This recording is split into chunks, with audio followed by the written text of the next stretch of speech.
Today, we're going to have another conversation about South LA, and this time it has something to do with hot chicken.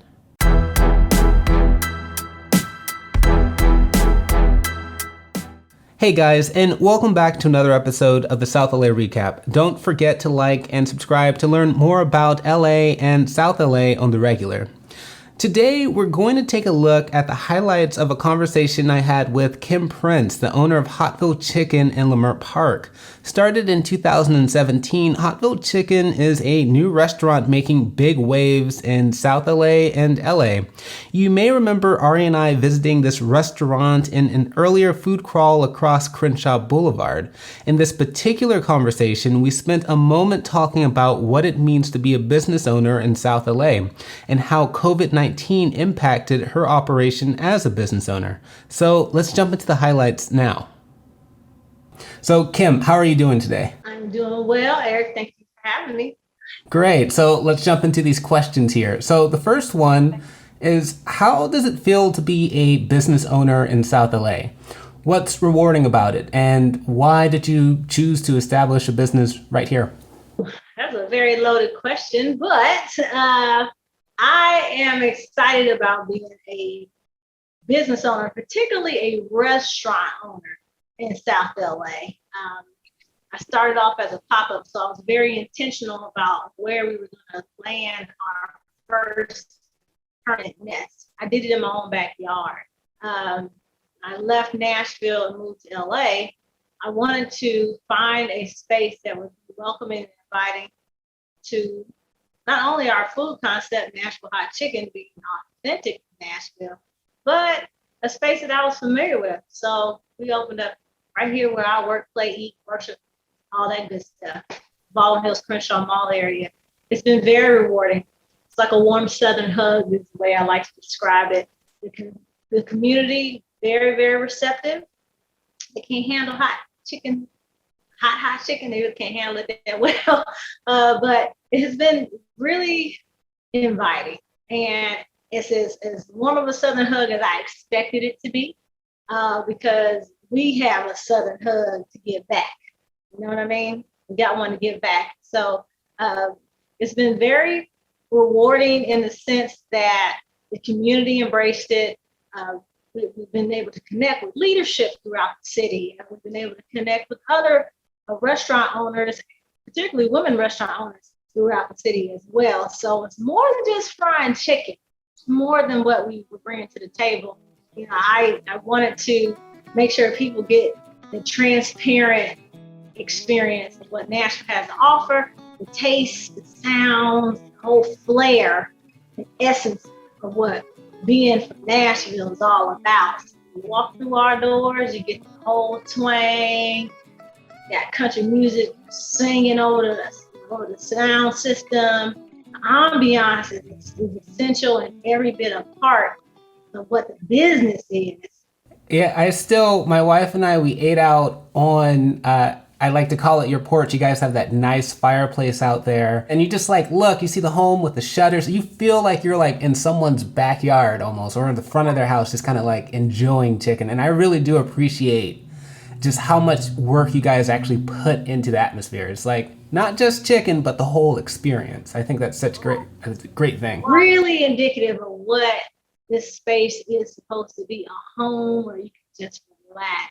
People sit out there and lounge, and they stay much longer than it takes to eat food. They always stay much longer than that. And that's a good sign that we're doing something right. Hotville Chicken is here to be a light in the community. I do get on some type of campaign rants. The spat is usually within, it's what everybody else is saying. You know, let's get through this together. Let's help one another. You know? So we're feeding elementary school students. We fed the seniors. We've done stuff with the LA Mission, foster care programs like Guardians of Love. We're working with working with organizations to beat homelessness. So LA Family Housing is a partner of ours. So, I think that we're doing okay. I have to say we're doing all right. I think this is a really good segue into something that's been affecting us all for the last year and some change, which is the COVID-19 pandemic. So you've been in business for roughly around 4 years. How has the COVID-19 pandemic impacted your business, and how has it maybe in particular impacted your workforce and even your dining space? Wow. COVID-19 came out of nowhere. The 4 years that we have been in business, I would say that the first 2.5, almost 3 years, we were the vagabonds of hot chicken. We didn't have a home. We were, pop up over here for a while, pop up Pasadena, Glendale, Long Beach, downtown LA. So we were popping up all over until we landed the space that I'm in right now over at the Baldwin Hills Crenshaw Mall. We didn't get here until December of 2019. December 2019 is when we did our grand opening with this particular location.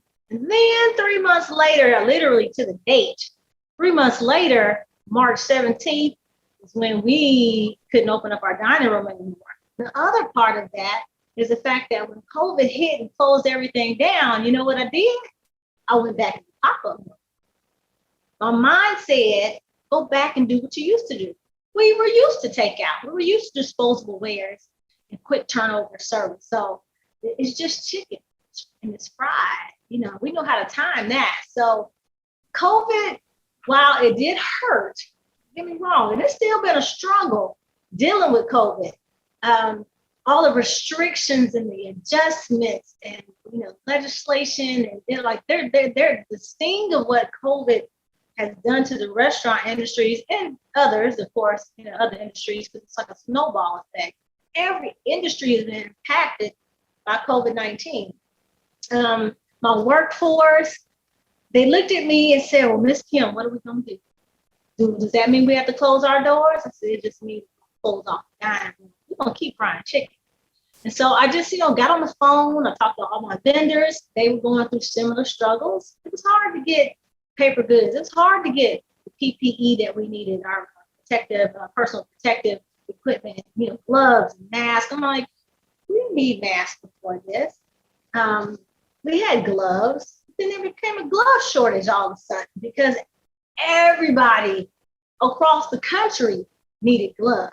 You know what I'm saying? So we were constantly making adjustments. One of the big pivots that I did was prior to COVID-19, we didn't have delivery services. We didn't do phone orders for takeout.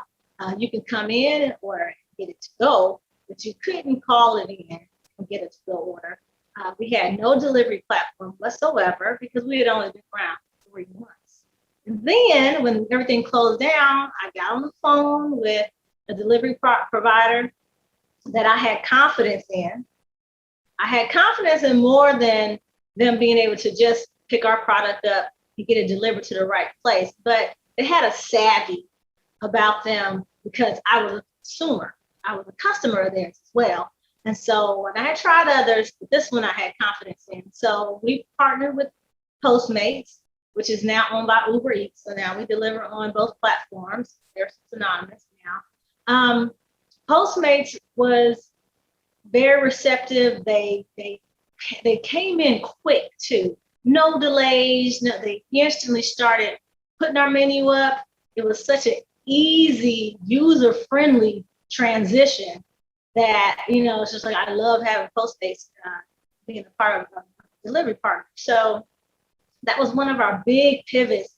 That was something that our workforce had to get used to. And that wraps up the highlights around the conversation that I had with Kim Prince earlier this week. And I hope that you guys learned something new today. If it was about owning a business in South LA, or if it was about how COVID-19 really impacted businesses. And most of all, I hope that it inspired you to eat local. But be sure to check out the description box below to learn more about Hotville Chicken and where you can follow them online. And I'll see you guys around on the recap.